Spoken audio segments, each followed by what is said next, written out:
एक जगह एक लोभी और निर्दयी व्यास रहता था। परियों का मारकर खाना ही उसका काम था। इस भयंकर काम के कारण उसके परिजनों ने भी उसका त्याग कर दिया था। तब से वह अकेला ही हाथ में जाल और लाठी लेकर जंगलों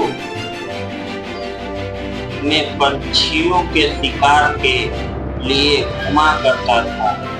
एक दिन उसके जाल में एक कबूतरी फंस गई। उसे लेकर जब वह अपनी कुटिया की ओर चला तो आकाश बादलों से घिरा गया।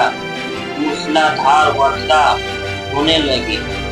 सर्दी से ठिठुर कर व्यास आश्रम की खोज करने लगा। थोड़ी दूरी पर एक पीपल का वृक्ष था। उसके फूल में घुसते हुए उसने कहा, यहाँ जो भी रहता है मैं उसकी शरण जाता हूँ। इस समय जो मेरी सहायता करेगा उसका जन्म भर ऋषि रहूंगा, ऋणी रहूंगा। उस फूल में वही कबूतर रहता था जिसकी पत्नी को व्यास ने जाल में फंसाया था। कबूतर उस समय पत्नी के वियोग में दुखी होकर विलप कर रहा था। पति को प्रेमातुर पाकर कबूतरी का मन आनंद से नाच उठा। उसने मन ही मन में सोचा, मेरे ध्यान भाग्य है जो ऐसा प्रेमी पति मिला है। पति का प्रेम ही पत्नी का जीवन है। पति की प्रसन्नता से ही स्त्री जीवन सफल होता है। मेरा जीवन सफल हुआ। यह विचार कर वह पत्नी से बोली, पतिदेव मैं तुम्हारे सामने हूँ। इस व्याध ने मुझे बांध लिया है। यह मेरे पुराने कर्मों का फल है।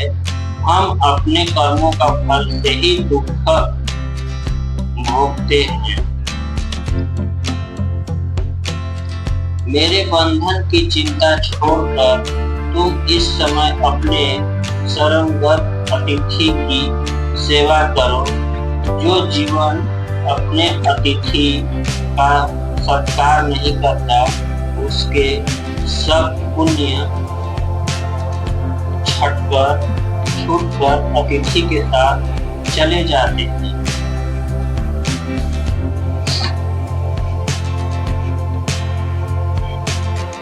और सब पाप वहीं रह जाते हैं। पत्नी की बात सुनकर कबूतर ने व्यास से कहा, चिंता ना करो अधिक, इस घर को भी अपना ही जानो। कहो मैं तुम्हारी कौन सी सेवा कर सकता हूँ। व्यास, मुझे सर्दी सता रही है, इसका उपाय बतो। कबूतर ने लकड़ियां इकट्ठी करके आग जला दी और कहा, तुम आग सेक कर सर्दी दूर कर लो।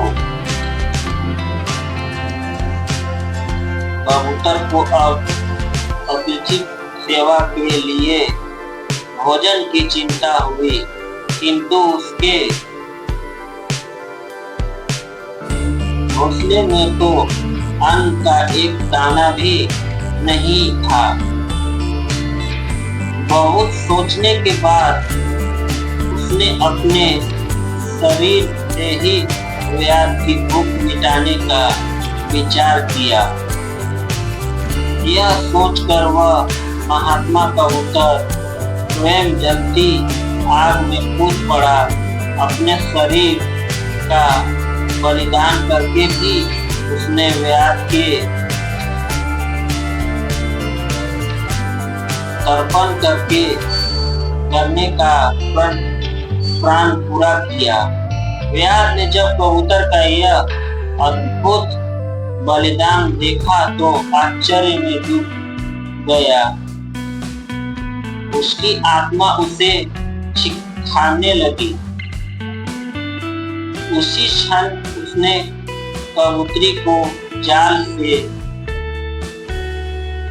निकालकर मुक्त कर दिया और पक्षियों को फंसाने के जाल व अन्य उपकरणों को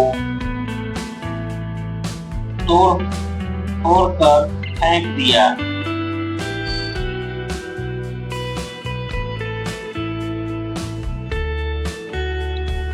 कबूतरी अपने पति को आग में जलता देखकर विलाप करने